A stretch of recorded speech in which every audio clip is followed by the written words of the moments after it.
ಓಂ ಯಾವತ್ ಬ್ರಹ್ಮವಿಷ್ಠಿತಂ ತಾವತ್ ವಾಕ್. ಶ್ರೀ ಗುರುಭ್ಯೋ ನಮಃ. ಮಹಾಭಾರತ ಪ್ರವಚನ ಸರಣಿಯಲ್ಲಿ 1071ನೆಯ ಶಾಂತಿ ಪರ್ವದ 4ನೆಯ ಈ ಭಾಗವನ್ನು ಇವತ್ತು ನಾವು ಶ್ರವಣ ಮಾಡೋಣ. ಅನುಶಾಸನ ಪರ್ವದ ಶ್ರವಣ ಈಗ ಪ್ರಾರಂಭ ಕಂಡಿದೆ. ಅಧ್ಯಾಯ ಸಂಖ್ಯೆ ಬೇರೆ ಬೇರೆ ಪಾಠಗಳಲ್ಲಿ ಬೇರೆ ಬೇರೆ ರೀತಿಯಾಗಿ ಇದು ಕಂಡು ಬರ್ತದೆ.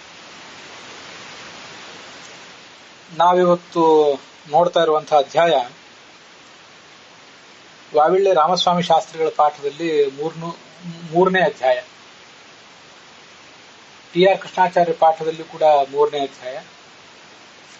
ವೈಷ್ಣವ ಪಾಠದಲ್ಲಿ ಈಗ ನಾವು ನೋಡ್ತಾ ಇರುವಂತಹ ಕಥೆ ಕಂಡು ಬರೋದಿಲ್ಲ.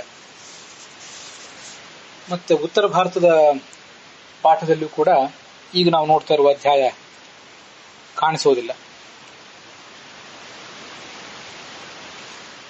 ಯುಧಿಷ್ಠಿರ ಭೀಷ್ಮರನ್ನು ಪ್ರಶ್ನೆ ಮಾಡಿದ್ದ. ಕ್ಷತ್ರಿಯನಾಗಲಿ ವೈಶ್ಯನಾಗಲಿ ಶೂದ್ರನಾಗಲಿ ಬ್ರಾಹ್ಮಣ್ಯಂ ಪ್ರಾಪ್ನುಯಾತ್ ಕೇನ, ಯಾವ ಮಾರ್ಗದಿಂದ ಬ್ರಾಹ್ಮಣ್ಯವನ್ನು ಪಡ್ಕೊಳ್ಳಿಕ್ಕೆ ಸಾಧ್ಯ ಅಂತ ಹೀಗೆ ಪ್ರಶ್ನೆ ಮಾಡಿದ್ದ. ತಪಸ್ಸಿನಿಂದಲೋ, ಕರ್ಮದಿಂದಲೋ, ಜ್ಞಾನದಿಂದಲೋ ಅಂತ ಹೀಗೆ ಆ ಪಿತಾಮಹರನ್ನ ಯುಧಿಷ್ಠಿರ ಪ್ರಶ್ನೆ ಮಾಡಿದಾಗ, ಬ್ರಾಹ್ಮಣ್ಯಂ ಅತಿ ದುಷ್ಪ್ರಾಪಂ, ಬ್ರಾಹ್ಮಣ್ಯವನ್ನು ಹಾಗೆ ಸುಲಭವಾಗಿ ಪಡೀಲಿಕ್ಕೆ ಸಾಧ್ಯ ಆಗೋದಿಲ್ಲ ಅಂತ ಭೀಷ್ಮರು ಉತ್ತರ ಕೊಟ್ಟರು. ಈ ಎಲ್ಲಾ ಪಾಠಗಳಲ್ಲೂ ಇರುವಂತೆ ವಾವಿಳ್ಳಿ ರಾಮಸ್ವಾಮಿ ಶಾಸ್ತ್ರಿಗಳ ಪಾಠ, ಟಿ.ಆರ್. ಕೃಷ್ಣಾಚಾರ್ಯರ ಪಾಠ, ವೈಷ್ಣವ ಪಾಠ, ಉತ್ತರ ಭಾರತದ ಪಾಠ, ಇಲ್ಲಿ ಎಲ್ಲಾ ಕಡೆ ಇರುವಂತೆ ವಿಶ್ವಾಮಿತ್ರರು ಕ್ಷತ್ರಿಯರಾಗಿ ಜನಿಸಿಯೂ ಕೂಡ ಬ್ರಾಹ್ಮಣತ್ವವನ್ನು ಪಡೆದದ್ದನ್ನ ನಾವು ಈ ಹಿಂದಿನ ದಿವಸ ಕೇಳಿ ಮುಗಿಸಿದ್ದೀವಿ. ಈ ವಿಶ್ವಾಮಿತ್ರರ ಕಥೆ ಮಹಾಭಾರತದ ಬೇರೆ ಪರ್ವಗಳಲ್ಲಿ ಹಾಗೆ ರಾಮಾಯಣದಲ್ಲೂ ಕೂಡ ವಿಸ್ತೃತವಾಗಿ ಬಂದೇ ಇದೆ. ಬ್ರಾಹ್ಮಣ್ಯವನ್ನ ಪಡೆಯುವುದು ಅತ್ಯಂತ ಕಷ್ಟದ ಕೆಲಸ.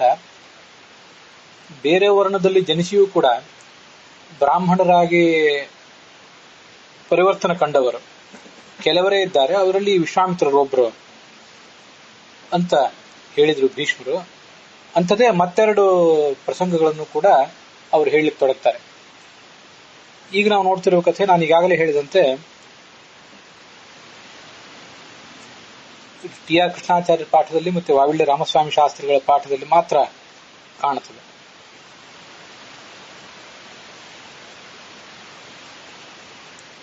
ಹೇಗೆ ಬೇರೆ ವರ್ಣದವರು ಬ್ರಾಹ್ಮಣ್ಯವನ್ನು ಪಡೆಯಬಹುದು?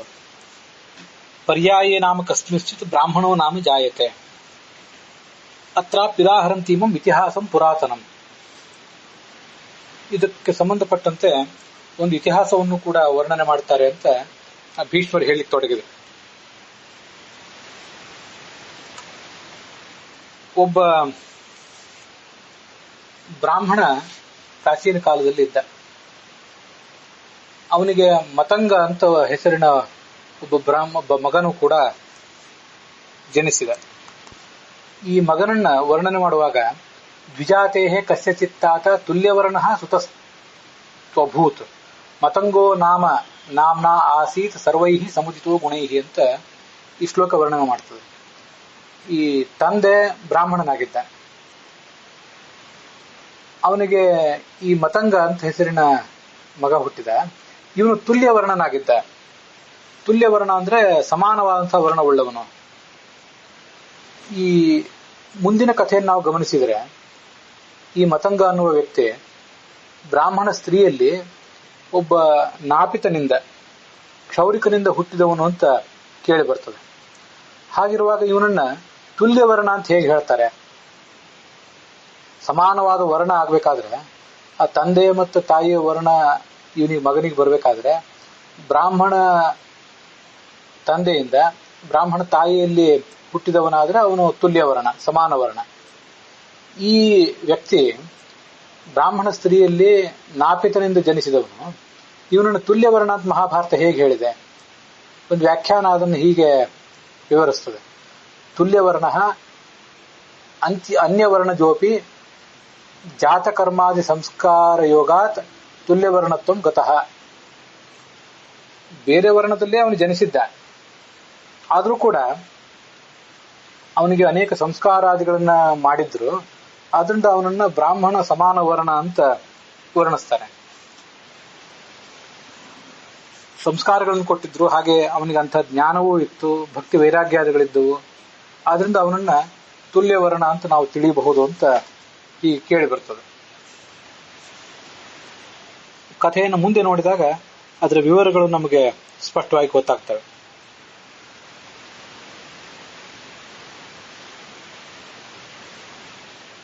ಒಂದು ಬಾರಿ ಆ ತಂದೆ ಆದವನು ಒಂದು ಯಜ್ಞ ಮಾಡಬೇಕಾಯ್ತು.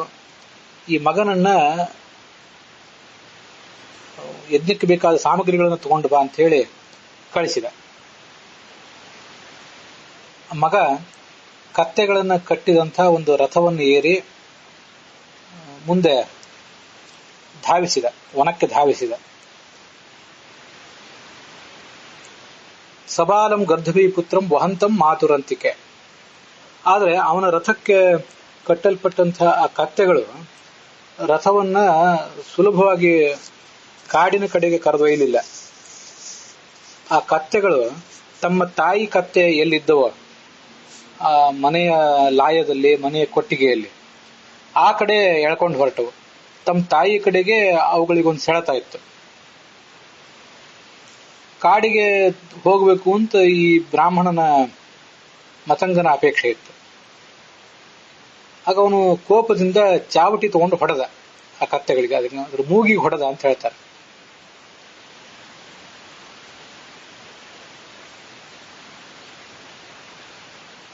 ಆ ತಾಯಿ ಕತ್ತೆಗೆ ತುಂಬಾ ದುಃಖ ಆಯಿತು. ತನ್ನ ಮರಿ ಕತ್ತೆಗೆ ಅದೇನು ರಥದಲ್ಲಿ ಹೂಡಲ್ಪಟ್ಟಿತ್ತಲ್ಲ, ಅದಕ್ಕೆ ಹೀಗೆ ಸಮಾಧಾನ ಹೇಳಿದ್ಲು, ದುಃಖ ಪಡಬೇಡ, ಈಗ ನಿನಗೆ ಹೊಡಿತಾ ಇರುವವನು ಬ್ರಾಹ್ಮಣ ಅಲ್ಲ, ಅವನು ಬ್ರಾಹ್ಮಣೋ ದಾರುಣೋ ನಾಸ್ತಿ ಮೈತ್ರೋ ಬ್ರಾಹ್ಮಣ ಉಚ್ಯತೆ. ಎಲ್ಲಾ ಭೂತಗಳಿಗೂ ಎಲ್ಲಾ ಜೀವಿಗಳಿಗೂ ಮೈತ್ರಿಯನ್ನು ತೋರಿಸುವವನೇ ಬ್ರಾಹ್ಮಣ. ಇವನು ಚಂಡಾಲಸ್ತ್ವ ಅಭಿವಿದ್ಯತೆ, ಇವನು ನಿನ್ನನ್ನು ಹೊಡಿತಾ ಇರುವವನು ಇವನು ಚಂಡಾಲನಾಗಿದ್ದಾನೆ. ಆಚಾರ್ಯ ಸರ್ವಭೂತಾನಾಂ ಶಾಸ್ತ ಕಿಂ ಪ್ರಹರಿಷ್ಯತೆ. ಎಲ್ಲಾ ಪ್ರಾಣಿಗಳಿಗೂ ಆಚಾರ್ಯನಾದವನು ಈ ಬ್ರಾಹ್ಮಣ. ಅವನು ಬೇರೆ ಪ್ರಾಣಿಗಳನ್ನ ಹೇಗೆ ಹೊಡಿತಾನೆ ಅಂತ, ಹಿಂಸಾಕೃತ್ಯವನ್ನು ಹೇಗೆ ಮಾಡ್ತಾನೆ, ಪಾಪ ಸ್ವಭಾವದವನು ಇವನು.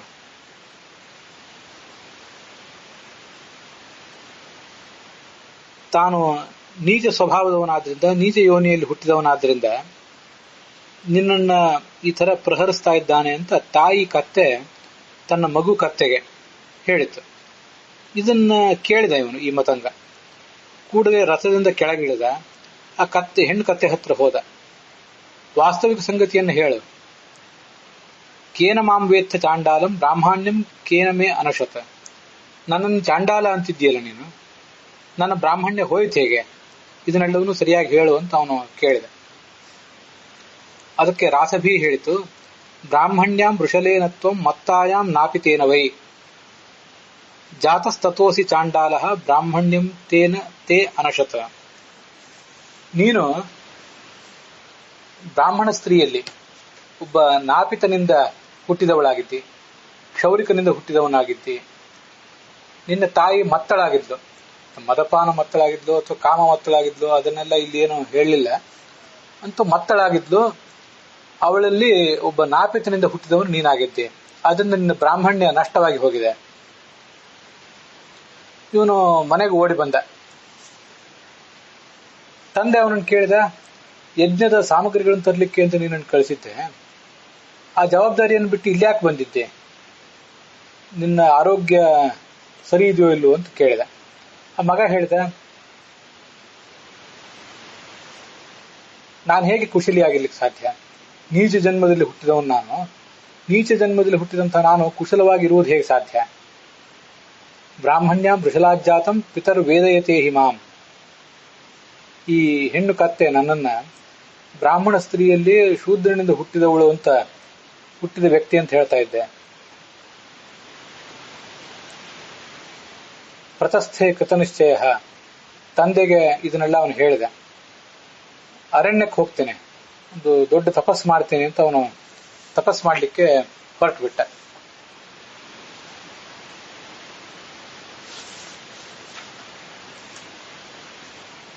ತತಸ್ಸ ತಾಪಯಾಮಾಸ ವಿಭುಧಾಂಶ ತಪಸಾನ್ವಿತಃ, ದೀರ್ಘವಾದ ತಪಸ್ಸನ್ನು ಮಾಡಿದ. ಇವನ ತಪಸ್ಸಿನಿಂದ ದೇವತೆಗಳಿಗೂ ಕೂಡ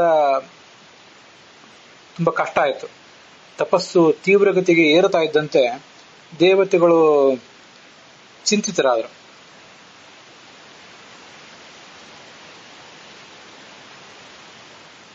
ಆಗ ಹರಿವಾಹನ ಇಂದ್ರ ಅಲ್ಲಿ ಬಂದ. ತಂ ತಥಾ ತಪಸಾಯುಕ್ತಂ ಉವಾಚ ಹರಿನಂದನ, ಮತಂಗ ತಪ್ಯಸೇ ಕಿಂ ತ್ವಂ, ಎಲ್ಲ ಮನುಷ್ಯರಿಗೆ ಬೇಕಾದಂತಹ ಭೋಗಗಳನ್ನೆಲ್ಲ ಪರಿತ್ಯಾಗ ಮಾಡಿ ಯಾತಕ್ಕಾಗಿ ನೀನು ಈ ದೀರ್ಘವಾದ ತಪಸ್ಸನ್ನು ಮಾಡ್ತಾ ಇದ್ದಿ? ನಿನಗೇನಾದ್ರೂ ವರ ಬೇಕಾಗಿದ್ರೆ ಹೇಳು, ನಾನು ಕೊಡ್ತೇನೆ. ಅದಕ್ಕೆ ಅವನು ಹೇಳಿದ, ಬ್ರಾಹ್ಮಣ್ಯಂ ಕಾಮಯಾನೋಹಂ, ನಾನು ಬ್ರಾಹ್ಮಣ್ಯವನ್ನು ಬಯಸಿದ್ದೇನೆ, ಈ ತಪಸ್ಸನ್ನು ಕೇಳ್ತಾ ಇದ್ದೇನೆ, ಇದೇ ನನಗೆ ಬೇಕಾದ ವರ. ಅದನ್ನು ಕೇಳಿ ಇಂದ್ರ ಹೇಳಿದ, ಬ್ರಾಹ್ಮಣ್ಯ ನಿನಗೆ ಸಿಗೋದಿಲ್ಲ, ಬ್ರಾಹ್ಮಣ್ಯವನ್ನು ಪಡ್ಕೊಳ್ಳದೇನೆ ನೀನು ಒಂದು ದಿವಸ ಸತ್ತು ಹೋಗುವಂತ ಪ್ರಸಂಗ ಬರ್ತದೆ. ತದುಕ್ತಂ ಪ್ರಾರ್ಥಯಾನಸ್ತ್ವಂ ಮತಂಗ ವಿನಶಿಷ್ಯಸಿ, ಚಾಂಡಾಲ ಯೋನೌ ಜಾತೇನ ನತತ್ ಪ್ರಾಪ್ಯಂ ಕಥಂಚನ, ನಿನಗೆ ಆ ಬ್ರಾಹ್ಮಣ್ಯ ಸಿಗೋದು ಸಾಧ್ಯ ಇಲ್ಲ. ಇದನ್ನ ಆ ಮತಂಗ ಕೇಳಿದ. ಮತ್ತಷ್ಟು ದೀರ್ಘವಾದ ತಪಸ್ಸನ್ನು ಮಾಡಬೇಕು ಅಂತ ಆಲೋಚನೆ ಮಾಡಿ ಅತಿಷ್ಠದ ಏಕಪಾದೇನ, ಒಂದೇ ಪಾದದ ಮೇಲೆ ನಿಂತು ಒಂದು 100 ಪರಿವತ್ಸರಗಳಷ್ಟು ಕಾಲ ದೀರ್ಘವಾದ ತಪಸ್ಸನ್ನು ಮಾಡಿದ.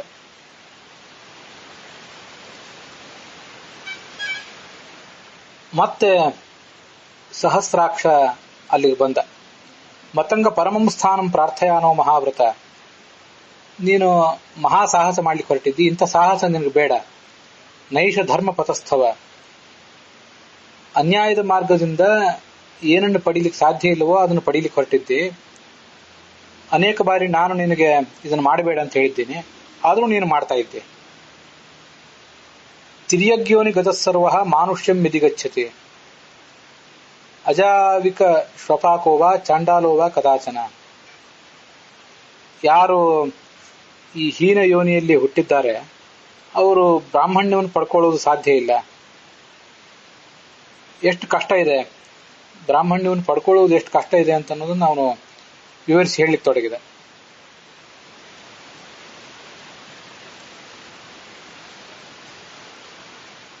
ಮಲ್ಲಕಃ ಪುಲ್ಕಸೋವಾಪಿ ಏಚಾನ್ಯೇ ಹೀನ ಜಾತಿಷೋ, ಯಾವುದೇ ಹೀನ ಜಾತಿಯಲ್ಲಿ ಹುಟ್ಟಿದವರು ಏನಿರ್ತಾರೆ ಆ ಹೀನ ಜಾತಿಯಲ್ಲಿ ಸುಮಾರು ಒಂದು ಜನ್ಮವನ್ನ ಒಂದು ಅಂತ ಪರಿಗಣನೆ ಮಾಡಿದರೆ ಅಂತ 10 ಜನ್ಮ ಕಾಲ ಅಲ್ಲೇ ಹುಟ್ಟಿ ಮುಂದೆ ಲಭತೆ ಶೂದ್ರತಾಮಪಿ, ಮುಂದೆ ಅವರು ಹೀನ ವರ್ಣದಿಂದ ಶೂದ್ರ ವರ್ಣಕ್ಕೆ ಬಂದು ತಲುಪ್ತಾರೆ. ಶೂದ್ರತಾಯ ಸ್ಥಿರಂ ಕಾಲಂ ತತ್ರೈವ ಪರಿವರ್ತತೆ, ಒಂದು ಆ ಶೂದ್ರ ಜನ್ಮದಲ್ಲಿಯೇ ದೀರ್ಘಕಾಲ ಮುಂದುವರಿದು ಮತ್ತೆ ಮತ್ತೆ ಆ ಶೂದ್ರ ಜನ್ಮದಲ್ಲಿ ಅವನು ಮುಂದುವರೆದು ಎಷ್ಟೋ ಕಾಲದ ಬಳಿಕ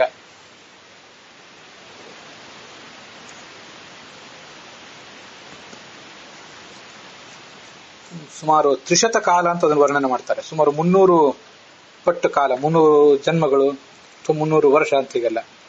ಮುಂದೆ ವೈಶ್ಯಕಶ್ಚ ಚಿರಂ ಕಾಲಂ ತತ್ರೈವ ಪರಿವರ್ತತೆ, ಮುಂದೆ ವೈಶ್ಯ ಜನ್ಮವನ್ನ ಪಡಿತಾನ ಅವನು.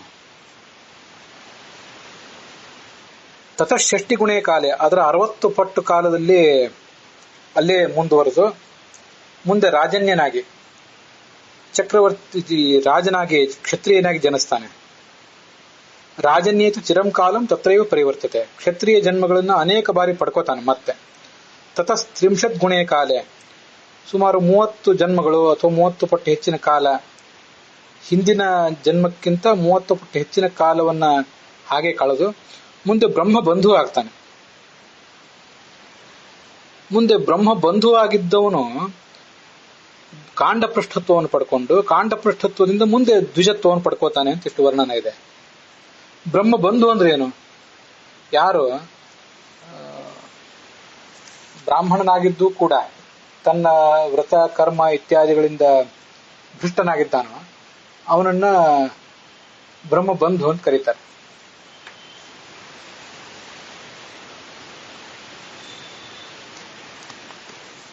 ಹೀಗೆ ಬ್ರಹ್ಮ ಬಂಧು ಆಗಿದ್ದು ಅದರ ಬಳಿಕ ತತಸ್ತು ದ್ವಿಷತೆ ಕಾಲೇ ಲಭತೆ ಕಾಂಡಪೃಷ್ಠತಾಂ. ಮತ್ತೆ 200 ಜನ್ಮಗಳ ಬಳಿಕ ಅಥವಾ 200 ಪಟ್ಟು ಕಾಲದ ಬಳಿಕನೇ ಕಾಂಡಪೃಷ್ಠನಾಗ್ತಾನೆ. ಕಾಂಡಪೃಷ್ಠ ಅಂದ್ರೆ ವ್ಯಾಖ್ಯಾನಗಳಲ್ಲಿ ಶಸ್ತ್ರಜೀವಿ ಅಂತ ಅರ್ಥ ಬರೆದಿದ್ದಾರೆ. ಶಸ್ತ್ರವನ್ನು ಉಪಯೋಗಿಸಿಕೊಂಡು ಯಾರು ಜೀವನ ನಡೆಸ್ತಿರ್ತಾರಲ್ಲ ಅವರಿಗೆ ಕಾಂಡಪೃಷ್ಠ ಅಂತ ಹೇಳ್ತಾರೆ. ತತಸ್ತು ತ್ರಿಶತೆ ಕಾಲೇ ಲಭತೆ ಜಪತಾಮಪಿ. ಆ ಕಾಂಡಪೃಷ್ಠನಾಗಿ ದೀರ್ಘಕಾಲ ಕಳೆದ ಬಳಿಕ ತ್ರಿಶತೆ ಕಾಲೇ ಸುಮಾರು 300 ಪಟ್ಟು ಹೆಚ್ಚಿನ ಕಾಲ ಬಳಿಕ ದ್ವಿಜತ್ವವನ್ನು ಪಡ್ಕೋತಾನೆ. ಕೆಲವು ಕಡೆ ದ್ವಿಜತಾಮಪಿ ಅಂತಿದೆ, ಕೆಲವು ಕಡೆ ಜಪತಾಮಪಿ ಅಂತಿದೆ. ದ್ವಿಜತಾಯಾಂ ಚಿರಂ ಕಾಲಂ ತತ್ರೈವ ಪರಿವರ್ತತೆ. ಅಲ್ಲೇ ಆ ದ್ವಿಜ ಜನ್ಮದಲ್ಲಿ ದೀರ್ಘಕಾಲ ಮುಂದುವರಿತಾನೆ. ತತಶ್ಚತುಶ್ಶತೆ ಕಾಲೇ ಶ್ರೋತ್ರಿಯೋ ನಾಮ ಜಾಯತೆ. ಮುಂದೆ ಶ್ರೋತ್ರಿಯನಾಗ್ತಾನೆ. ಹಾಗೆ ಅನೇಕ ಜನ್ಮಗಳನ್ನು ಕಳೆದ ಬಳಿಕ. ಶ್ರೋತ್ರಿಯ ಅಂದ್ರೆ ಯಾರು ವೇದಾಧ್ಯಯನ ಮಾಡಿರ್ತಾನೋ, ವೇದದ ಅರ್ಥವನ್ನು ತಿಳ್ಕೋತಾನೋ ಅವನಿಗೆ ಶ್ರೋತ್ರಿಯ ಅಂತ ಕರೀತಾರೆ.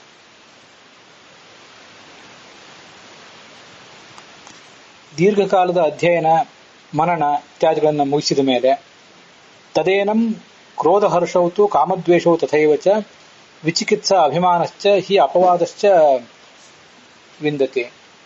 ದೀರ್ಘಕಾಲ ಅಲ್ಲೇ ಮುಂದುವರೆದ ಮೇಲೆ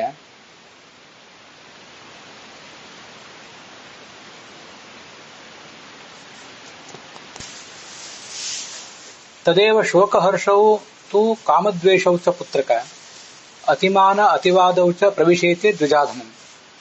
ಇಷ್ಟೆಲ್ಲ ಶ್ರೋತ್ರಿಯ ಆದಮೇಲೂ ಕೂಡ ಅವನ ಸ್ಥಿತಿ ಹೇಗಿರುತ್ತದೆ? ಆಗ ಅವನಿಗೆ ಅನೇಕ ದುರ್ಗುಣಗಳು ಅವನ ವ್ಯಕ್ತಿತ್ವದಲ್ಲಿ ಪ್ರವೇಶ ಮಾಡ್ತಾವಂತೆ. ಈ ದುರ್ಗುಣಗಳನ್ನೆಲ್ಲ ಪ್ರವೇಶ ಮಾಡಿದ ದುರ್ಗುಣಗಳನ್ನು ಅವನು ಗೆಲ್ಲುವುದಾದರೆ ತಾಂಶ್ಚೇ ಜಯತಿ ಏವ ಪ್ರಾಪ್ನೋತಿ ಪರಮಾಂ ಗತಿಂ.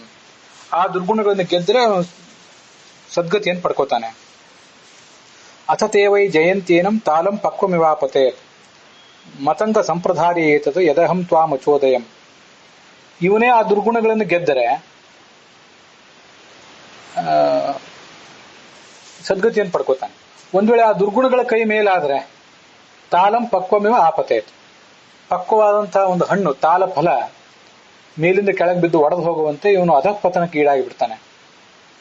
ನಾವು ಗಮನಿಸಬೇಕಾದ ಸಂಗತಿ ಏನಂದ್ರೆ, ಮೊದಲು ಶ್ರೋತ್ರಿಯನಾಗಿರ್ತಾನೆ. ಶ್ರೋತ್ರಿಯ ಆದ್ಮೇಲೂ ಕೂಡ ಶೋಕ, ಹರ್ಷ, ಕಾಮ, ದ್ವೇಷ, ಅತಿಮಾನ, ಅತಿವಾದ ಇವೆಲ್ಲ ದುರ್ಗುಣಗಳು ಪ್ರವೇಶ ಮಾಡಿಬಿಡ್ತಾವಂತೆ. ಶ್ರೋತ್ರಿಯ ಆದ್ಮೇಲೂ ಕೂಡ ಈ ಒಂದು ಅಪಾಯ ಇದೆ. ಬ್ರಾಹ್ಮಣರಲ್ಲೇ ಶ್ರೋತ್ರಿಯರು ಶ್ರೇಷ್ಠರು. ಆ ಶ್ರೋತ್ರಿಯರಿಗೂ ಕೂಡ ಈ ಅಪಾಯ ಇದೆ ಅಂತ ಅನ್ನೋದನ್ನ ಸಾಮಾನ್ಯ ಬ್ರಾಹ್ಮಣರಾದಂತಹ ಶ್ರೋತ್ರಿಯರೇ ಅಲ್ಲದೇ ಇರುವಂತಹ ಬ್ರಾಹ್ಮಣರು ನಾವೆಲ್ಲ ಗಮನಿಸಬೇಕು ಅಂತ ನನಗನ್ನಿಸ್ತದೆ. ಶ್ರೋತ್ರಿಯ ಅಂದ್ರೆ ಏನು? ಈ ಮಹಾಭಾರತದ ವನಪರ್ವದಲ್ಲಿ ಯಕ್ಷ ಪ್ರಶ್ನದಲ್ಲಿ ಕೇನಸ್ವಿತ್ ಶ್ರೋತ್ರಿಯೋ ಭವತಿ ಅಂತ ಯಕ್ಷ ಪ್ರಶ್ನೆ ಕೇಳ್ತಾನೆ. ಬ್ರಾಹ್ಮಣ ಯಾವುದರಿಂದ ಶ್ರೋತ್ರಿಯ ಅಂತ ಕರೆಸ್ಕೋತಾನೆ? ಶ್ರುತೇನ ಶ್ರೋತ್ರಿಯೋ ಭವತಿ. ಹುಟ್ಟಿನಿಂದ ಕೇವಲ ಬ್ರಾಹ್ಮಣ ಅಂತ ಕರೆಸ್ಕೊಂಡ್ರು ಕೂಡ ಜ್ಞಾನ ಇದ್ರೆ ಅವನಿಗೆ ಶ್ರೋತ್ರಿಯ ಅಂತ ಹೆಸರು. ಇಷ್ಟೆಲ್ಲ ಜ್ಞಾನ ಇದ್ದ ಮೇಲೂ ಕೂಡ ಈ ಎಲ್ಲ ದುರ್ಗುಣಗಳು ಸೇರ್ಕೊಂಡು ಬಿಡ್ತವೆ. ಶೋಕ, ಹರ್ಷ. ಶೋಕ ಅಂದ್ರೆ ದುಃಖ, ಹರ್ಷ ಅಂದ್ರೆ ಸಂತೋಷ, ಕಾಮ, ದ್ವೇಷ ಅಂದ್ರೆ ರಾಗದ್ವೇಷಗಳು. ಅತಿಮಾನ, ನಾನು ಜ್ಞಾನಿಯಾಗಿದ್ದೇನೆ ಎನ್ನುವಂಥ ಅತ್ಯಂತ ದುರಹಂಕಾರ. ಅತಿವಾದ. ಅತಿವಾದ ಅಂತಂದ್ರೆ ಅತಿಯಾಗಿ ಮಾತನಾಡುವುದು ಅಂತ ಅದನ್ನು ಅರ್ಥ ಮಾಡ್ಕೊಳ್ಬಹುದಾಗಿದೆ. ನಾವು ಜ್ಞಾನ ಹೆಚ್ಚಾದಷ್ಟು ಕೂಡ ಮೌನಿಗಳಾಗಬೇಕು, ಮಿತಭಾಷಿಗಳಾಗಬೇಕು. ಅದನ್ನು ಬಿಟ್ಟು ನಮ್ಮ ಜ್ಞಾನವನ್ನ ದುರುಪಯೋಗ ಮಾಡಿಕೊಂಡು ಅತಿಯಾಗಿ ಮಾತನಾಡುವುದನ್ನ ಅಭ್ಯಾಸ ಮಾಡ್ಕೊಂಡು ಬಿಟ್ರೆ ನಾವು ಪಕ್ವವಾದಂತಹ ತಾಲ ಫಲದಂತೆ ಕೆಳಗೆ ಬಿದ್ದು ಒಡೆದು ಹೋಗಿಬಿಡ್ತೀವಿ ಅಂತ ಅದರ ವರ್ಣನೆ ಇದೆ. ಇಷ್ಟು ಕಷ್ಟ ಇದೆ ಬ್ರಾಹ್ಮಣ್ಯವನ್ನು ಪಡ್ಕೊಳ್ಳೋದು. ಮತಂಗ ಸಂಪ್ರದಾಯ ಏತತ. ಇದನ್ನೆಲ್ಲ ಮನಸ್ಸಿನಲ್ಲಿ ಆಲೋಚನೆ ಮಾಡು. ವೃಣೀಶ್ವ ಕಾಮ ಮನ್ಯಂ. ಬೇರೆ ಏನಾದ್ರೂ ಒಂದು ಬಯಕೆಯನ್ನೇ ನೀನು ನನ್ನನ್ನ ಕೋರು, ನಾನು ನಿನಗೆ ಅದನ್ನೇ ಕೊಡ್ತೇನೆ. ಆ ಮತಂಗ ದುಃಖ ಶೋಕ ಪರಾಯಣ, ತುಂಬಾ ದುಃಖ ಆಯ್ತು ಅವನಿಗೆ. ಗಯಾ ಕ್ಷೇತ್ರಕ್ಕೆ ಹೋದ.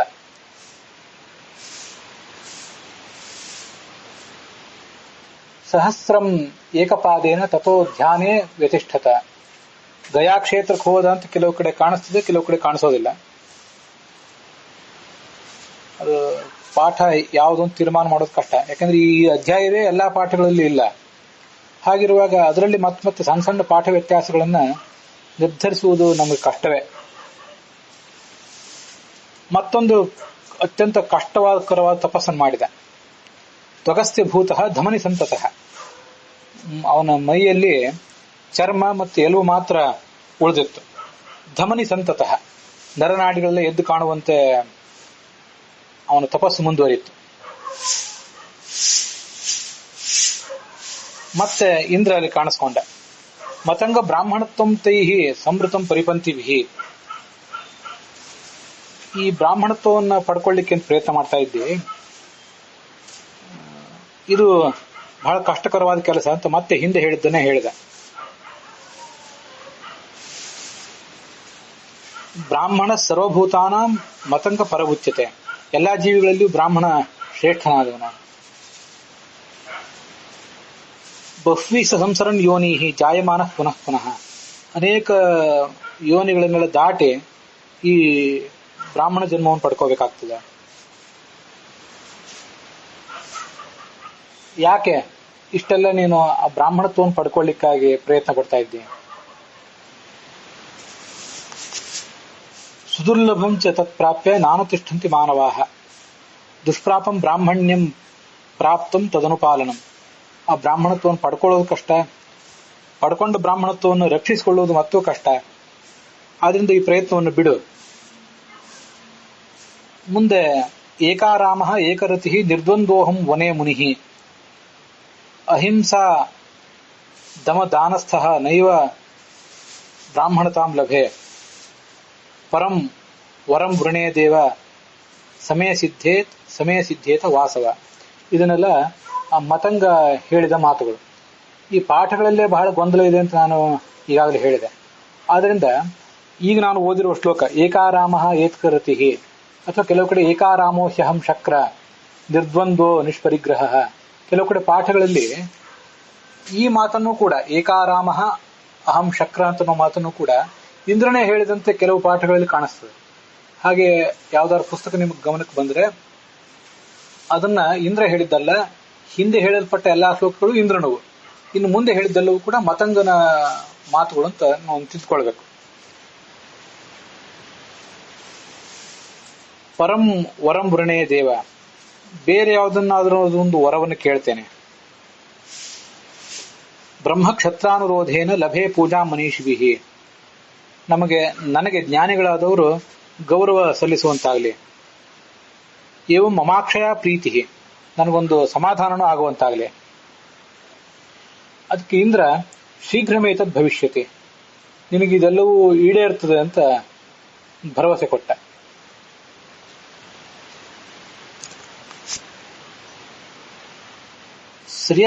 ಸ್ತ್ರಿಯ ಸರ್ವಾಸ್ತ್ವಯಾ ಲೋಕೆ ಯಕ್ಷಂತೆ ಭೂತಿ ಕರ್ಮಣಿ ಏವಂ ತವಾಕ್ಷಯ ಕೀರ್ತಿ ಭವಿಷ್ಯಂತಿ ತಪೋದನ.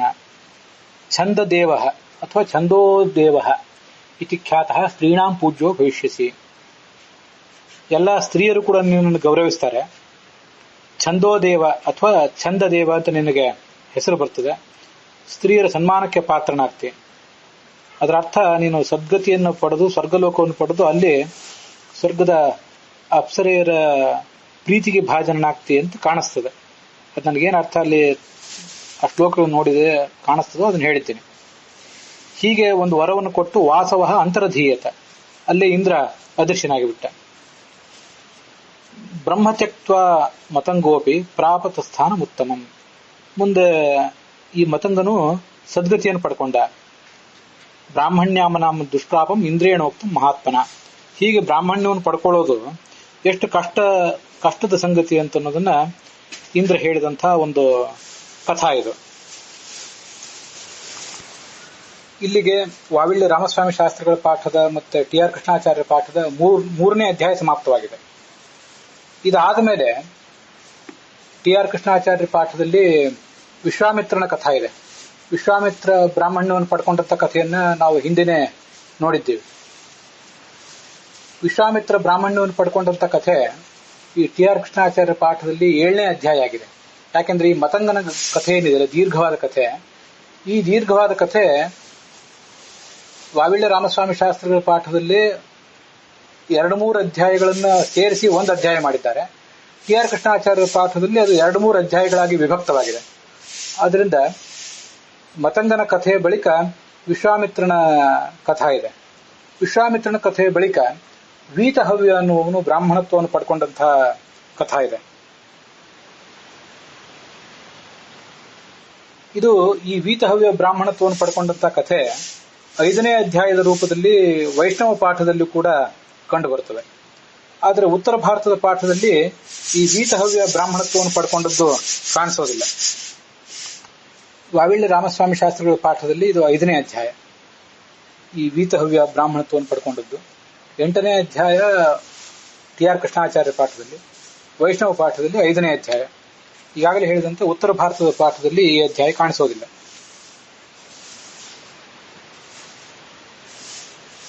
ಯುಧಿಷ್ಠಿರ ಮತ್ತೆ ಕೇಳಿದ, ಸುದುಷ್ಪ್ರಾಪ್ಯಂ ಯದ್ ಬ್ರವೀಷಿ ಬ್ರಾಹ್ಮಣ್ಯಂ ವದತಾಂಬರ. ಬ್ರಾಹ್ಮಣತ್ವವನ್ನು ಪಡ್ಕೊಳ್ಳೋದು ಇಷ್ಟು ಕಷ್ಟ ಅಂತ ಹೇಳ್ತಾ ಇದ್ದಿ, ಈ ವಿಶ್ವಾಮಿತ್ರ ಮೊದಲಾದವರು ಕೆಲವರು ಮಾತ್ರ ಅದನ್ನು ಪಡ್ಕೊಂಡ್ರು ಅಂತ ಕೂಡ ಹೇಳಿದ್ದಿ. ವೀತಹವ್ಯಶ್ಚ ರಾಜರ್ಷಿ ಶುತೋಮೇ ವೈ ಪಿತಾಮಹ. ವೀತಹವ್ಯ ಅನ್ನೋ ಒಬ್ಬ ರಾಜರ್ಷಿ ಈ ಬ್ರಾಹ್ಮಣತ್ವವನ್ನು ಪಡ್ಕೊಂಡದ್ದನ್ನ ನಾನು ಕೇಳಿದ್ದೀನಲ್ಲ, ಆ ಕಥೆಯನ್ನು ಒಂದಷ್ಟು ನನಗೆ ವಿವರಿಸಿ ಹೇಳು ಅಂತ ಭೀಷ್ಮರನ್ನ ಈ ಯುಧಿಷ್ಠಿರ ಕೇಳಿದ. ಶೃಣು ರಾಜನ್ ಯಥಾ ರಾಜ, ಈ ಕಥೆಯನ್ನ ವಿವರಿಸಿ ಹೇಳ್ತೇನೆ, ಅದನ್ನು ಕೇಳು ಅಂತ ಭೀಷ್ಮರು ಹೇಳಿಕ್ ತೊಡಗಿದ್ರು. ಶರಿಯಾತಿ ಅಂತ ಒಬ್ಬ ರಾಜ ಇದ್ದ, ಮನುವಿನ ಮಗ, ವಯೋಸುತ ಮನುವಿನ ಮಗ. ಅವನ ವಂಶದಲ್ಲಿ ಇಬ್ಬರು ರಾಜರು ಜನಿಸಿದರು, ಹೈಹಯ ಮತ್ತು ತಾಲಜಂಘ ಅಂತ. ವತ್ಸ ದೇಶದಲ್ಲಿ ಅವರು ವಾಸ ಮಾಡಿಕೊಂಡಿದ್ರು. ಅದರಲ್ಲಿ ಹೈಹಯನಿಗೆ 10 ಜನ ಪತ್ನಿಯರಿದ್ರು, 100 ಜನ ಮಕ್ಕಳು ಕೂಡ ಹುಟ್ಟಿದರು. ಧನುರ್ವೇದದಲ್ಲಿ ವೇದದಲ್ಲಿ ಮಹಾಪರಾಕ್ರಮಿಗಳಾಗಿದ್ರು. ಅದೇ ಪ್ರಸಂಗದಲ್ಲಿ ಕಾಶಿನಗರದಲ್ಲಿ ದಿವೋದಾಸ ಅಂತ ಒಬ್ಬ ರಾಜ ಇದ್ದ. ಆ ದಿವೋದಾಸನ ಕಥೆಯನ್ನ ಈ ಮುಂದಿನಂತೆ ವರ್ಣನೆ ಮಾಡ್ತಾರೆ. ದಿವೋದಾಸನ ಅಜ್ಜನ ಕಥೆ ಈಗ ಮೊದಲು. ಹರಿಯಶ್ವ ಅಂತ ಅವನಿಗೆ ಹೆಸರು. ಅವನನ್ನ ಈ ವೀತಹವ್ಯನ ಸಂಬಂಧಿಗಳಾದವರು ಕೆಲವರು ಅವನ ಸಾಮ್ರಾಜ್ಯಕ್ಕೆ ಬಂದು ಅವನನ್ನು ಸೋಲಿಸಿಬಿಟ್ರು. ತಮ್ಮ ಸಾಮ್ರಾಜ್ಯಕ್ಕೆ ಅವರು ಹೊರಟೋದರು. ಈ ಹರಿಯಶ್ವನ ಸಾಮ್ರಾಜ್ಯವನ್ನು ಕಸಿದುಕೊಳ್ಳಿಲ್ಲ. ಅವನ ಮಗ ಸುದೇವ ಅಂತ ಒಬ್ಬ ಹುಟ್ಟಿದ.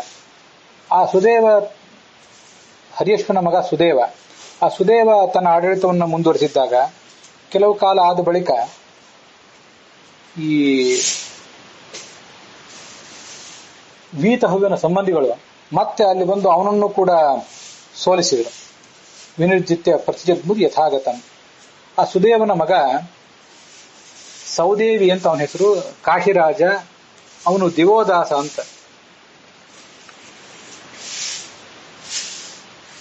ದಿವೋದಾಸಸ್ತು ವಿಜ್ಞಾಯ ವೀರ್ಯಂ ತೇಷಾಂ ಯಥಾತ್ಮನಾನ್.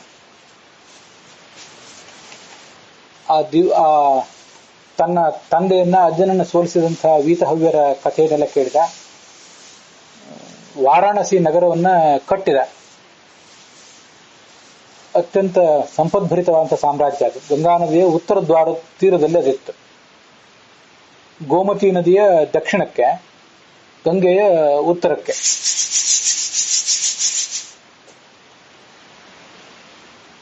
ಆಗ ಮತ್ತೆ ಈ ಹೈಹಯರು ಅಲ್ಲಿಗೆ ಬಂದು ಅವನನ್ನು ಕೂಡ ಸೋಲಿಸಿದರು. ಯುದ್ಧದಲ್ಲಿ ಸೋತ್ ಹೋದ. ಅವನ ವಾಹನಗಳು, ರಥ, ಮಂತ್ರಿಗಳು, ಸೈನಿಕರು ಎಲ್ಲರೂ ಕೂಡ ನಷ್ಟರಾಗಿ ಹೋದ್ರು. ಕ್ಷೀಣಕೋಶ, ಖಜಾನೆ ನಷ್ಟವಾಗಿ ಹೋಯಿತು. ನಗರವನ್ನು ಬಿಟ್ಟು ಓಡಿ ಹೋದ. ಭರದ್ವಾಜ ಋಷಿಗಳ ಕಡೆಗೆ ಬಂದ. ಜ್ಯೇಷ್ಠ ಪುತ್ರೋ ಬೃಹಸ್ಪತಿಯ ಹಿರಿಮಗ ಈ ಭರದ್ವಾಜ ಅಂದ್ರೆ. ಅವನನ್ನ ಸ್ವಾಗತ ಮಾಡಿ ಎತ್ತೇ ಪ್ರಿಯಂ ಕರಿಷ್ಯೆ, ನಿನಗೆ ಏನು ಪ್ರಿಯವಾದ್ದನ್ನು ನಾನು ಮಾಡಬೇಕು ಹೇಳು ಅಂತ ಕೇಳ್ಕೊಂಡ. ಅದಕ್ಕೆ ಅವನು ಹೇಳಿದ, ಯುದ್ಧದಲ್ಲಿ ಸೋತು ಹೋಗಿದ್ದೇನೆ, ನಾನು ಒಬ್ಬನೇ ಇದ್ದೇನೆ, ನಾನು ತಮ್ಮ ಶಿಷ್ಯನಾಗಿದ್ದೇನೆ, ನನ್ನನ್ನು ನೀವು ರಕ್ಷಿಸಬೇಕು. ಏಕಶೇಷ ಕೃತೋ ವಂಶ, ನನ್ನ ವಂಶದಲ್ಲಿ ಈಗ ನಾನು ಒಬ್ಬನೇ ಉಳಿದಿದ್ದೇನೆ. ಅದಕ್ಕೆ ಋಷಿ ಹೇಳಿದ, ನಭೇತವ್ಯಂ ನಭೇತವ್ಯಂ, ಹೆದರಬೇಡ, ನಾನು ನಿನ್ನ ವಂಶದ ಸಲುವಾಗಿ ಒಂದು ಯಜ್ಞ ಮಾಡ್ತೇನೆ. ನಿನಗೆ ಹುಟ್ಟಿದ ಮಗ ಅನೇಕ ಜನ ವೀತಹವ್ಯರನ್ನೆಲ್ಲರನ್ನು ಸೋಲಿಸಿ ಬಿಡ್ತಾನೆ ಅಂತ ಹೇಳಿ ಒಂದು ಯಜ್ಞ ಮಾಡಿದ. ಆಗ ಆ ದಿವೋದಾಸನ ಮಗ ದೈವೋದಾಸ ಪ್ರತರ್ಧನ ಅಂತ ಅವನ ಹೆಸರು. ಹುಟ್ಟಿದ ಕೂಡಲೇ ವವೃಧೆ ಸಮಾಹ ಸದ್ಯ ತ್ರಯೋದಶ, 13 ವರ್ಷದವನಾಗಿ ಕಂಗೊಳಿಸಿದ ಅವನು ಮಹಾಪರಾಕ್ರಮಿ. ವೇದವನ್ನು ಅಧ್ಯಯನ ಮಾಡಿದ, ಧನುರ್ವೇದವನ್ನು ಅಧ್ಯಯನ ಮಾಡಿದ. ಭರದ್ವಾಜನ ಮೂಲಕ ಯೋಗವನ್ನು ಕೂಡ, ಯೋಗಶಾಸ್ತ್ರವನ್ನು ಅಧ್ಯಯನ ಮಾಡಿದ. ಕವಚ ಇತ್ಯಾದಿಗಳನ್ನ ಧಾರಣೆ ಮಾಡಿಕೊಂಡು ರಥವನ್ನ ಏರಿ ಈ ವೀತಹವ್ಯರ ಮೇಲೆ ದಾಳಿ ಮಾಡಿದ.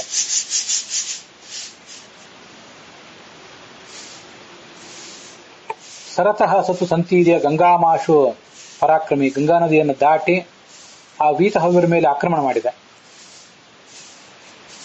ಈ ದಿವೋದಾಸನ ಮಗ ಪ್ರತರ್ಧನ ಬಂದಿದ್ದಾನೆ ಅಂತ ತಿಳ್ಕೊಂಡು ಆ ವೀತಹವ್ಯನ ವಂಶಸ್ಥರು ಕೂಡ ಇವನನ್ನ ಎದುರಿಸಿದರು. ಹತೇಶು ತೇಷು ಸರ್ವೇಷು ವೀತಹವ್ಯ ಸುತೇಶ್ವಥ ಪ್ರಾದ್ರವನ್ ನಗರಂ ಹಿತ್ವ. ವೀತಹವ್ಯನ ಮಕ್ಕಳು, ಅವನ ಸೈನ್ಯ ಎಲ್ಲವೂ ಕೂಡ ನುಚ್ಚು ನೂರಾಗಿ ಹೋಯಿತು. ಪ್ರತರ್ಧನನ್ನ ಎದುರಿಸಲಿಕ್ಕೆ ಆಗಲಿಲ್ಲ ಅವರಿಗೆ. ವೀತಹವ್ಯ ಅಲ್ಲಿಂದ ಮುಂದೆ ಭೃಗುವಿನ ಆಶ್ರಮಕ್ಕೆ ಬಂದ, ಭೃಗುವನ್ನ ಶರಣ ಹೊಂದಿದ. ಭೃಗು ಅವನನ್ನ ಸ್ವೀಕಾರ ಮಾಡಿ ಅವನಿಗೆ ಅಭಯ ಕೊಟ್ಟ. ಅಲ್ಲಿಗೆ ಈ ದಿವೋದಾಸನ ಮಗ ಪ್ರತರ್ಧನ ಬಂದ. ನಾನು ದಿವೋದಾಸನ ಮಗ ಪ್ರತರ್ಧನ ಬಂದಿದ್ದೇನೆ ಅಂತ ಅಲ್ಲಿ ಋಷಿ ಆಶ್ರಮದಲ್ಲಿದ್ದವರಿಗೆಲ್ಲರಿಗೂ ತನ್ನ ಹೆಸರನ್ನು ಕೇಳಿಸಿದ. ಮತ್ತೆ ಋಷಿ ಅವನನ್ನು ಸ್ವಾಗತ ಮಾಡಿದ, ಪ್ರತರ್ಧನನ್ನ. ರಾಜೇಂದ್ರ ಕಿಂ ಕಾರ್ಯಂ ಬ್ರೂಹಿ ಪಾರ್ಥಿವ, ನಿನಗೇನು ಕಾರ್ಯ ಮಾಡಿಕೊಡ್ಬೇಕಾಗಿದೆ ಹೇಳು ಅಂತ ಕೇಳಿದ. ಅದಕ್ಕೆ ಪ್ರತರ್ಧನ ಹೇಳಿದ, ವೀತಹವ್ಯ ನಿನ್ನ ಆಶ್ರಮಕ್ಕೆ ಬಂದಿದ್ದಾನೆ, ಇವನ ಮಕ್ಕಳು ನನ್ನ ವಂಶವನ್ನೆಲ್ಲ ಹಾಳುಗಡವಿದ್ದಾರೆ, ನೀನೀಗ ಅವನನ್ನು ಕಳಿಸಿಕೊಟ್ರೆ ನನ್ನ ಸೇಡನ್ನು ತೀರಿಸಿಕೊಂಡು ಭವಿಷ್ಯಾಮಿ ಅನೃಣಃ ಪಿತುಹು, ನನ್ನ ಪಿತೃ ಋಣವನ್ನು ನಾನು ತೀರಿಸ್ಕೋತೇನೆ. ಆಗ ಭೃಗು ಹೇಳಿದ, ನೇಹಾಸ್ತಿ ಕ್ಷತ್ರಿಯ ಕಶ್ಚಿತ್, ನನ್ನ ವಂಶದಲ್ಲಿ ಕ್ಷತ್ರಿಯರು ಯಾರು ಇಲ್ವೇ ಇಲ್ವಲ್ಲ, ಇಲ್ಲೆಲ್ಲರೂ ಬ್ರಾಹ್ಮಣರೇ ಇದ್ದಾರೆ. ಸರ್ವೇ ಹಿ ಮೇ ದ್ವಿಜಾತಯ ಏತಸ್ತು ವಚನಂ ಶ್ರುತ್ವ ಭೃಗೋಸ್ತಥ್ಯಂ ಪ್ರತರ್ಧನ. ಪ್ರತರ್ಧನ ಈ ಮಾತನ್ನು ಕೇಳಿದ. ಪಾದ ಉಪಸ್ಪೃಶ್ಯ ಶನೈ, ಋಷಿಯ ಕಾಲಿಗೆ ನಮಸ್ಕಾರ ಮಾಡಿ, ಹಾಗೇ ಆಗಲಿ, ನೀವು ನಿಮ್ಮ ತಪಶಕ್ತಿಯಿಂದ ಈ ರಾಜನನ್ನ, ಈ ವೀತಹವ್ಯ ರಾಜನನ್ನ, ಕ್ಷತ್ರಿಯನಾಗಿದ್ದವನನ್ನ, ಅವನ ಜಾತಿಯನ್ನ ಬಿಡಿಸಿ ಅವನನ್ನು ಬ್ರಾಹ್ಮಣನನ್ನಾಗಿ ಮಾಡಿದ್ದೀರಿ. ಅನುಜಾನೀಹಿ ಮಾಂ ಬ್ರಹ್ಮನ್ ಧ್ಯಾಯಸ್ವಚ ಶಿವೇನ ಮಾಂ, ನನಗೆ ಒಳ್ಳೇದಾಗಲಿ ಅಂತ ಆಶೀರ್ವಾದ ಮಾಡ್ರಿ. ಯಯೇಶ ರಾಜ ವೀರ್ಯೇಣ ಸ್ವಜಾತಿಂ ತ್ಯಾಜಿತೋ ಮಯಾ, ತ್ಯಾಜಿತೋ ಹಿ ಮಯಾ ಜಾತಿಂ ಏವಂ ರಾಜ ಭೃಗುದ್ವಹ. ಈ ಪ್ರತರ್ಧನ ಅಲ್ಲಿಂದ ಹೊರಟು ಹೋದ. ಭೃಗೋರ್ ವಚನ ಮಾತ್ರೇಣ ಸಚ ಬ್ರಹ್ಮರ್ಷಿತಾಂಗತಃ. ಆ ವೀತಹವ್ಯ ಈ ಭೃಗು ಋಷಿಯ ಅನುಗ್ರಹದಿಂದಲೇ ಹೀಗೆ ಬ್ರಹ್ಮರ್ಷಿ ಆಗಿಬಿಟ್ಟ. ತಸ್ಯ ಗೃತ್ಸಮದ ಪುತ್ರ ರೂಪೇಣ ಇಂದ್ರ ಇವಾಪರ, ಅವನಿಗೆ ಗೃತ್ಸಮದ ಅಂತ ಒಬ್ಬ ಮಗ ಹುಟ್ಟಿದ. ಇಂದ್ರನಂತೆ ಮಹಾಪರಾಕ್ರಮಿಯಾಗಿದ್ದ. ಇವನು ಇಂದ್ರನಂತೆ ಕಾಣ್ತಾನೆ ಅಂತ ಹೇಳಿ ದೇವತೆಗಳು ಒಂದು ಬಾರಿ ಅವನನ್ನು ಅಪಹರಿಸಿಕೊಂಡು ಹೋಗಿಬಿಟ್ಟಿದ್ರು. ಈ ಗೃತ್ಸಮದ ಮೊದಲಾದವರು ಋಗ್ವೇದದ ಅನೇಕ ಮಂತ್ರಗಳನ್ನು ಕಂಡುಕೊಂಡವರು. ಋಗ್ವೇದೇ ವರ್ತತೆ ಚ ಅಗ್ರ್ಯಾ ಶ್ರುತಿ ಯಸ್ಯ ಮಹಾತ್ಮನಃ. ಋಗ್ವೇದದಲ್ಲಿ ಇವರ ಈ ಮಹಾತ್ಮರ ಅಂತ ಈ ಗೃತ್ಸಮದ ಮೊದಲಾದವರ ಒಂದು ಮಹಿಮೆ ಇವತ್ತು ಕೂಡ ಕೇಳಿ ಬರ್ತದೆ. ಅನೇಕ ವೇದ ಮಂತ್ರಗಳನ್ನು ಕಂಡುಕೊಂಡಂಥವರು ಋಗ್ವೇದಿಗಳು ಇವತ್ತು ಕೂಡ ಈ ಗೃತ್ಸಮದ ಮೊದಲಾದವರಿಗೆ ತರ್ಪಣ ಕೊಡ್ತಾರೆ. ಯಜುರ್ವೇದಿಗಳಾದವರು ನಾವು ಕೊಡೋದು ನನಗೆ ಗಮನಕ್ಕೆ ಬಂದಿಲ್ಲ. ನಾನು ಕೋಶಗಳನ್ನ, ಶಾಸ್ತ್ರಗಳನ್ನು ಗಮನಿಸಿದಾಗ ಯಜುರ್ವೇದಿಗಳಾದವರು ಈ ಗೃತ್ಸಮದ ಮೊದಲಾದವರಿಗೆ ತರ್ಪಣ ಕೊಡ್ತಾರೆ ಅಂತ ಕಂಡು ಬಂತು.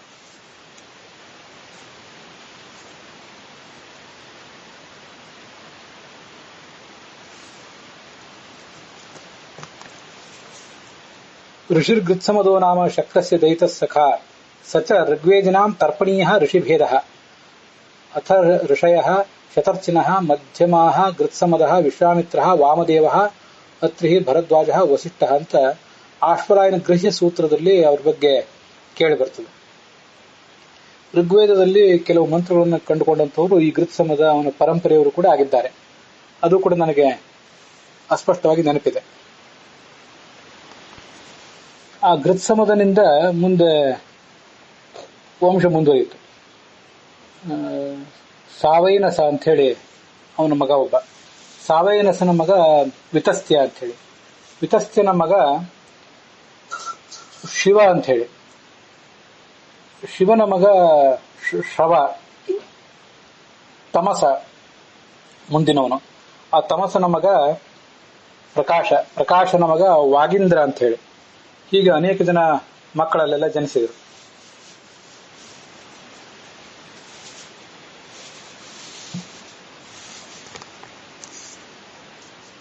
ಮುಂದೆ ಜನಿಸಿದವನು ಪ್ರಮತಿ ಅಂತ ಒಬ್ಬ ಆ ವಂಶದಲ್ಲಿ ಬಂದವನು. ತಸ್ಯ ಆತ್ಮದಶ್ಚ ಪ್ರಮತಿ ವೇದ ವೇದಾಂಗ ಪಾರಗಃ ಘೃತಾಚ್ಯಾಂ.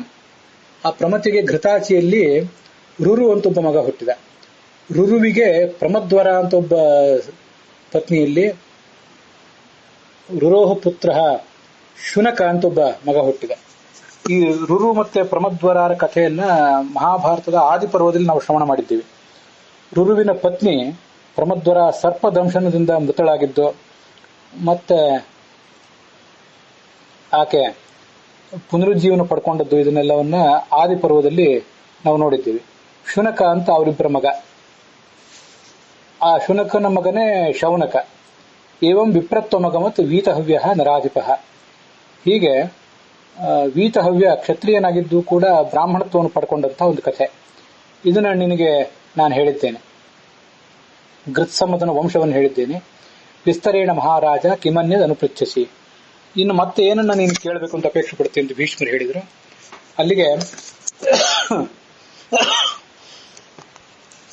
ವಾವಿಳ್ಯ ರಾಮಸ್ವಾಮಿ ಶಾಸ್ತ್ರಿಗಳ ಪಾಠದಲ್ಲಿ 5ನೇ ಅಧ್ಯಾಯ, ಟಿ.ಆರ್. ಕೃಷ್ಣಾಚಾರ್ಯರ ಪಾಠದಲ್ಲಿ 8ನೇ ಅಧ್ಯಾಯ, ಮತ್ತೆ ವೈಷ್ಣವ ಪಾಠದಲ್ಲಿ ಕೂಡ 5ನೇ ಅಧ್ಯಾಯ ಸಮಾಪ್ತವಾಗಿದೆ. ಈ ಕಥೆ ಉತ್ತರ ಭಾರತದ ಪಾಠದಲ್ಲಿ ಕಾಣಿಸುವುದಿಲ್ಲ. ಇದನ್ನ ಇಲ್ಲಿಗೆ ಶ್ರವಣ ಮಾಡಿ ಮುಗಿಸಿದ್ದೀವಿ.